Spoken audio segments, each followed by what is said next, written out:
pretty convinced that moms, they run the world. That's right, Beyonce. I hear you, girl. I hear you. Okay, listen, every mom is different though, right? Every mom has different gifts, different struggles, different circumstances. But I am convinced that every mom in the history of ever has wrestled with an idea of your identity. So let's talk about 4 important truths to remember when motherhood feels like it is taking over your entire life, because we have all been there if you are a mom. All right, first, I have to pass along the best advice that I ever received about balancing motherhood and marriage. When we were pregnant with our first, it was I that was obviously physically pregnant. And I remember someone told us, they're like, just look at it like your kids are entering your world, not the other way around. And I thought that's really good advice. Now, I will say that won't feel true 24/7 by any means, but it was kind of this good filter, at least for Winston and I, to make decisions out of, because I think it forced us to prioritize things that really made us us and prioritize our marriage and what, causes us to thrive as individuals in a healthy marriage. And as this baby enters that, like not forgetting those things, right? And people always say, like, don't lose yourself, if you will, when you have kids, if like your only fulfillment is your kids. And I get that, but also our kids are a big part of our lives. It is like your heart is out there. And so there is this tendency, obviously, as a mom, that you're like, I want to take care and do what I need to do to help this little one grow. And that's part of stewarding parenting, right? Like I am here to manage this little human on earth, and it is my responsibility to allow to, show them how the world works so that they can be a healthy, functioning adult. And kids, listen, they are learning, they are growing, they're going to disappoint you, they're going to make you laugh, they're going to do all the things.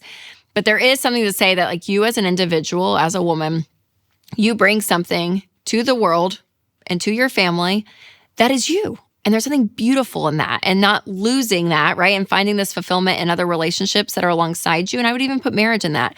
But having this like healthy outlook of you are the individual that has chosen to have this marriage maybe, or to have children, and not forgetting her. It's really, really important.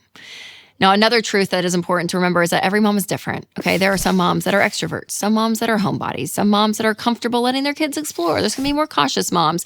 Like, you're going to find your natural bent as a mom, and that is okay. And this is where comparison can creep in, and it is terrible, y'all. It's terrible. Do not compare yourself to other people. And I found myself being like, I have to be on the go, because I'm a natural on the go person. So I'm like, I like to be busy and do things. And I remember with Amelia, like, I was like, we are not stopping our social life. And little Amelia got toted around everywhere, y'all. We kept a pack and play, like literally in the trunk of our car. And we would like still go to friends' houses and pop that up in a closet. And life was great. I was like, we can do this. And it was fine.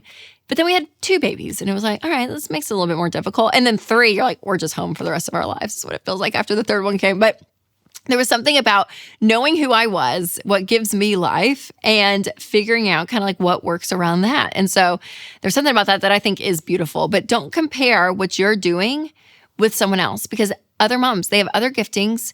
What they are good at, what they get out of life is so different than you. And that is okay. So I'm always on the team of no judgment. No judgment. Like, you do you, girl. That is great. Whatever you can do it. Now, one thing I do recommend for all parents to get serious about is cleaning up your personal info online. And this is why I love and use Delete Me. Because if you do not remove your personal data from the internet, it's basically like a billboard with your name, your address, your email, even your kids' names are out there. And sketchy data brokers go out there and they collect your data, then they sell it, and that puts you at risk for scams and fraud. But the good news is that Delete Me removes your data and helps protect you from phishing, harassment, and other online threats. Winston and I use Delete Me, and we love it because it saves us so much time and worry. So you guys, your family's safety and financial security are way too important to leave exposed. So sign up for Delete Me and take control. Go to joindeleteme.com/Rachel for 20% off, bringing your monthly cost to under $9 a month. Click the link in the description. You get all the details there. All right, number 3 is to remember that every season of motherhood is different. There are some seasons that are just going to require way more of your attention because you don't want your kid to choke on applesauce, right? And like when they are little, it is like so hands on deck, like more than you even realize. If you're in that season, like you're doing more than you probably even think you're doing. And we're like, I'm good. You're doing a lot. Like, just remember that it is a lot. And then when you're in a season, which is what we have moved into, is like they're self-sufficient. And it's amazing. Like they like make their own cereal in the morning. Like there's just stuff that they can do.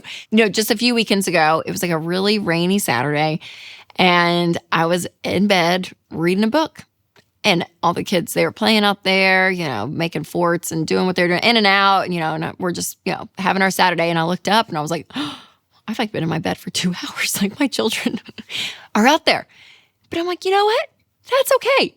Because the season of life I'm in, I can do that. And they're going to survive out there. Like they're okay. Because it's just an incredible thing where I used to have to feed them like every single meal and monitor every single thing. Like even when they went to the bathroom, they needed my assistance. Like there was so much hands-on stuff. And now that I'm entering this new season, it's insane. I can't even imagine having teenagers where they're like not even in the house much anymore, right? So this season I'm in, I'm like, oh, this looks so different. And it's actually a really beautiful thing. So remember that. You've paid your dues, moms. You're okay. You are okay. All right, number 4 is to never stop investing in yourself. And we hear this a lot, and it is true that mothers are very selfless. Like we give so much of us away, and it is a beautiful thing. And I think there is that level of motherhood that does require a level of sacrifice, and it's great. But I will say, being so selfless and giving and giving and giving and giving and giving, when it's negatively affecting you, you have to realize that like a red flag may need to be raised. I have found so much of like, understanding yourself and taking care of you is not a selfish thing. Like there is something beautiful about that, but it has a means to an end. You're doing that so that you can be full in life to then go and give, right? Whether it's relationships or your kids or your marriage, like whatever that looks like.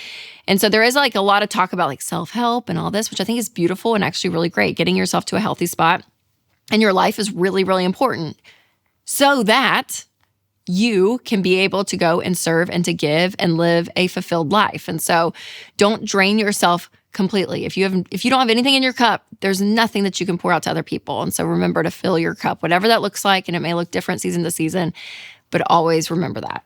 Recently, there was a viral audio clip on Instagram that said the number one indicator for whether children grow up to thrive is the quality of their mother's happiness.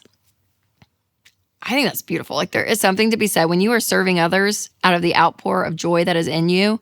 That is a beautiful thing. So remember that. Serve out of abundance of yourself, not out of this like scarcity where you're running yourself ragged. So remember, and the self-help stuff, like do what you got to do, but like really deeply take care of yourself. Sit in silence, have some solitude where you can. If you have the means and the time, like go to therapy. It's a beautiful thing. Sit with a spiritual sense of like being aware of God. Like there are things that you can do that really don't cost much. Therapy does, but everything else doesn't that I just mentioned. But like pedicures, manicures, bubble baths, like all that's fine. But like genuinely take care of your soul, moms. Take care of your soul. All right, there's so much noise though out there about like parenting the right way. And so I never want to like be that person that's like, this is how you should do it. But I do have an interesting take on being the classroom parent versus the Venmo parent, because there's a discussion about that online right now. So if you want to hear my thoughts, click here to watch that. Or if you're listening on podcast, click the link below. All right, you guys, remember to take control of your money and create a life you love.